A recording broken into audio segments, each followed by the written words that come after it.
So hello guys and welcome back to my channel JSS classes class 12। So आज हम करने जा रहे हैं न्यू चैप्टर की शुरुआत, जो कि है हमारी electrochemistry. So this is our second chapter of chemistry class 12। जिसने मेरे चैनल को सब्सक्राइब नहीं किया, I request you to all to subscribe our channel, जहाँ पर आपको बिल्कुल अच्छी फन तरह से आपको वीडियोस मिलती रहेंगी और आपको एक एक कॉन्सेप्ट को बिल्कुल क्रिस्टल क्लियर कराने की जिम्मेदारी होगी मेरी।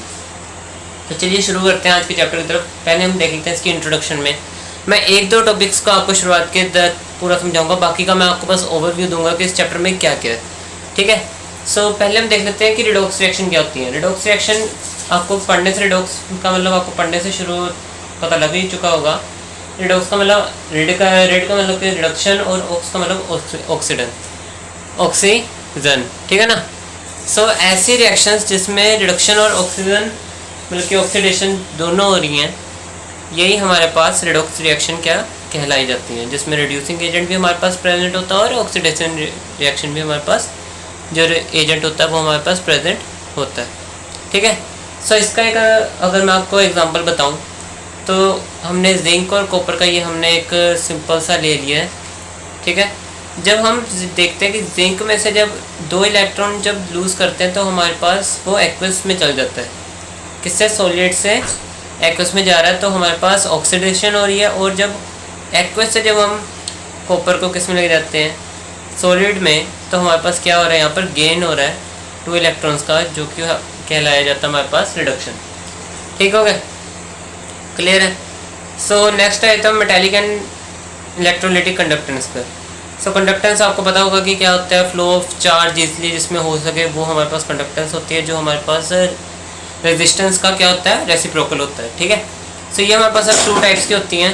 पहला है तो हमारे पास कंडक्टर मेटेलिक का हम देख ले तो पहला है तो हमारे पास कंडक्टर और दूसरा है तो हमारे पास इंसुलेटर। सबको पता ही है तो बात भाई कि कंडक्टर्स क्या होता है? Substances which allows the passage of electric current. ठीक है। जो इलेक्ट्रिक करंट का जो पैसेज आराम से इलेक्ट्रिक करंट को फ्लो होने दे वो हमारे पास कंडक्टर्स कहलाए जाते हैं, जैसे कि हमारे पास कॉपर और सिल्वर। ठीक है। सेकेंड आइटम इंसुलेटर पर। इंसुलेटर क्या होता है? हमारे पास substances which do not allows the passage of electric current, जो कि हमारे पास इलेक्ट्रिक करंट को नहीं फ्लो होने देते हैं किसी भी मतलब कि सब्सटेंस से, जो भी हम सब्सटेंस उसमें ले रहे हैं। जैसे कि हमारे पास आ गया रबर और वुड। अब कोई बोलेगा कि सर हमारे पास जो वुड होती है वो भी कभी कभी अगर हम उसमें से करंट अगर हम पास करवाएं तो वो भी तो होता है ना, वो भी तो कंडक्ट करती है। अब ये देखना कि कभी भी जो सूखी जो वुड होगी ना उसमें कभी भी करंट पास नहीं करेगा। अगर उसमें थोड़ी भी अगर नमी है, अगर ह्यूमिडिटी है, अगर वो ह्यूमिड है, वेट है अगर वो, तो उसमें करंट फ्लो होने के चांसेस होते हैं, क्योंकि हमने बोला कि वुड हमारे पास वो करेगी, इंसुलेटर की तरह बिहेव करेगी, ना कि वाटर तो एक गुड कंडक्टर होता है ना। ठीक है ना। वाटर एक गुड कंडक्टर कहलाया जाता है इलेक्ट्रिसिटी का। ठीक। अब आए थे हम नेक्स्ट टाइप्स ऑफ कंडक्टर पर। टाइप्स ऑफ कंडक्टर हमारे पास इसमें 2 देखने को मिलेंगे आपको, एक मेटालिक कंडक्टर और एक होता है इलेक्ट्रोलाइटिक कंडक्टर। इनको हम आराम से अगली वीडियो में हम देखेंगे। पहले इसका ओवरव्यू ले लेते हैं। इसकी हम क्लासिफिकेशन करते हैं किसमें? 2 में। एक होता है स्ट्रॉन्ग इलेक्ट्रोलाइटिक कंडक्टर और दूसरा होता है वीक इलेक्ट्रोलाइट। ठीक है। इसके बाद हम देखेंगे इसमें टर्म्स क्या होती हैं कंडक्टिविटी की, मोलर कंडक्टिविटी की। ठीक है। क्लियर हो गया? देख लो एक बार इसे देख लो। ठीक है। क्लियर हो गया? सो अगला हम करेंगे इसमें सेल कांस्टेंट। सेल कांस्टेंट का हमारे पास जो रिलेशन होता है कंडक्टिविटी और कंडक्टेंस का, ये हमारे पास बहुत ज़्यादा इंपॉर्टेंट होता है, क्योंकि ये हमेशा एग्ज़ाम में आता है।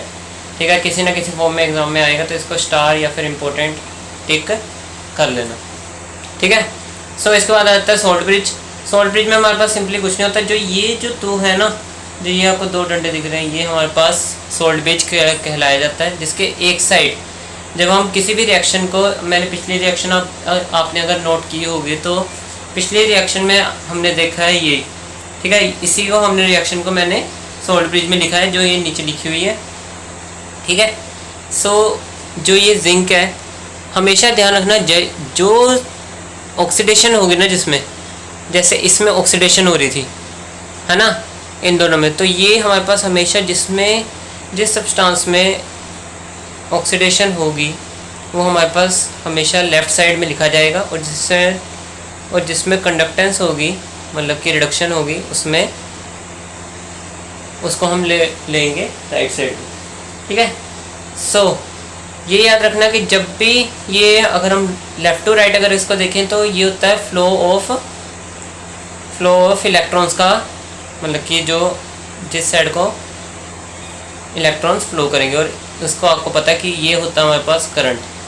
अगर फ्लो ऑफ करंट अगर एक साइड है तो करंट उसके ऑपोजिट साइड होगा। ठीक है। इसके बाद हम देखेंगे नर्स्ट इक्वेशन। ये भाई इंपॉर्टेंट है, ये तो बोर्ड्स में भी आती है, ये तो बिल्कुल ही पक्का है ना कि आएगी ही आएगी। ठीक है। मोस्ट ऑफ द इम्पोर्टेंट एक टॉपिक में से ये एक हमारे पास इक्वेशन आती है। इसके बाद हमारे पास ये है, सिंपल है ये। ठीक है। ये रिलेशन है एक simple, Gibbs energy of heat का और इलेक्ट्रोकेमिकल सेल का। ठीक है। ये हमारे पास आ जाएगा, इसकी भी बल्कि एक बिल्कुल डिटेल्ड वीडियो आ जाएगी, इसकी टेंशन मत लेना, पहले अभी आप ओवरव्यू ले लो। इसके बाद हम इलेक्ट्रोलाइटिक सेल देखेंगे, जिसमें हम एक टर्म देखेंगे जिसका नाम है इलेक्ट्रोलाइसिस। वो क्या होती है? Process in which chemical changes take place by the passage of electric current. जैसे जैसे इलेक्ट्रिक करंट पास आउट होगा वैसे वैसे केमिकल चेंजेस हमें देखने को मिलेंगे जो कि इलेक्ट्रोलाइसिस कहलाए जाएंगे। ठीक है। इसके बाद हम फैराडेस लॉ देखेंगे, जो कि दो प्रकार के हमारे पास, 2 टाइप्स के हमारे पास फैराडेस लॉ हैं हमारे पास। इसके बाद भाई यहाँ से इम्पोर्टेंट हमारे पास काम हमारे पास क्या है, शुरू हो जाएगा। ठीक है। जो कि बच्चों को मुश्किल भी बहुत ज़्यादा लगता है और इम्पोर्टेंट भी उतना ही है। ठीक है। इसके बाद बैटरीज आ जाएगा, प्रोडक्ट ऑफ इलेक्ट्रोलाइसिस के बाद हमारे पास बैटरीज आ जाएंगी। बिल्कुल टेंशन मत लेना, क्योंकि इसकी डिटेल्ड वीडियोस और एकदम आसान और आपको बोर ना करने वाली आपके पास वीडियोस आ जाएंगी इसकी। ठीक है। क्लियर हो गया? ये देख लो एक बार। बैटरीज हमारे पास 2 प्रकार की होती है, एक होती है प्राइमरी और एक होती है सेकेंडरी। ठीक है। अब भाई प्राइमरी बैटरीज क्या कौन सी होती हैं? जिसको हम चार्ज नहीं कर सकते, जो कि नॉट चार्जेबल होती हैं, इसे हम प्राइमरी बैटरीज कहते हैं। जैसे आपने किसी रिमोट का अपना सेल देखा होगा, ठीक है, रिमोट सेल देखा आपने, वो उसको हम बोलते हैं ड्राई सेल। ठीक है। एक बार अगर ड्राई सेल अगर ख़त्म हो जाए, मतलब कि अगर उसके अंदर की इलेक्ट्रिक जो मतलब कि केमिकल एनर्जी अगर उसकी ख़त्म हो जाए, जो कि कन्वर्ट कर रही थी इलेक्ट्रिकल एनर्जी में, उसके बाद वो काम करना बंद कर देगा और आप उसको चार्ज नहीं कर सकते हो। तो इसी तरह की जो नॉन चार्जेबल बैटरीज होती हैं, इन्हीं को हम प्राइमरी बैटरीज भी कहते हैं। ठीक है। नेक्स्ट आ जाता है सेकेंडरी बैटरीज पर। अब सेकेंडरी बैटरीज क्या होती हैं? जो कि चार्जेबल होती हैं। ठीक है। चार्जेबल बैटरीज मतलब कि जैसे हमारे फ़ोन की बैटरी जो अपने हाथ में पकड़ा हुआ है, ठीक है, अगर हम लैपटॉप से अगर पीसी से देख रहे हैं तो उसकी भी अगर अंदर में जो बैटरी लगी हुई है वो भी क्या होती है? चार्जेबल होती है। ठीक है। ये सभी हमारे पास क्या आ जाती हैं? सेकेंडरी बैटरीज आ जाती हैं। जैसे हमारे पास इन्वर्टर हो गया, इन सब में क्या लगा होता है? लेड स्टोरेज बैटरीज और निकल कैडमियम सेल बैटरीज। ठीक है। ये हमारे पास कुछ होती है। इसके बाद हमारे पास आया था मैकेनिज्म ऑफ रस्टिंग। भाई ये इंपॉर्टेंट है। ठीक है। ये हमारे पास 1-2 मार्क्स में पूछा जाता है, और ये इसकी इक्वेशन तो आती ही आती है। ठीक है। तो इसको करना मत भूलिएगा। ठीक है भाई, क्लियर हो गया? डन है ना? ठीक। सो अगली बार अब हम आगे से हम शुरू करने जा रहे हैं अब अपना चैप्टर। ठीक। अब एक अभी मैं जाना, रुक जाओ। अब ये देख लो कि हमारे पास जो पहली वीडियो आएगी ना, उसमें हम, आप मुझे कमेंट बॉक्स में बताओ कि हम कितने पार्ट्स में इस वीडियो को डिवाइड करें। ठीक है। हम इस चैप्टर को कितने पार्ट्स में डिवाइड करें? आपको डिटेल्ड वीडियो चाहिए, पूरी डिटेल्ड वीडियो चाहिए, मतलब कि डिटेल्ड तो सभी होंगी, बट आपको चाहिए कि थोड़ा जल्दी चैप्टर ख़त्म हो, कि हम पूरा नोट्स और पूरे प्रॉपर नोट्स के साथ हम ख़त्म करें इसे। ठीक है। या फिर आपको इसकी 30 मिनट सीरीज़ चाहिए, 30 मिनट सीरीज़ चाहिए, या फिर आपको 15 मिनट सीरीज़ चाहिए, जितनी मर्जी की सीरीज़ चाहिए आपने बस मेरे को कमेंट बॉक्स में बताना है। ठीक है। क्लियर हो गया? तो मिलते हैं इसकी नेक्स्ट वीडियो में, तब तक के लिए बाय बाय। चैनल सब्सक्राइब करे बिना मत जाना।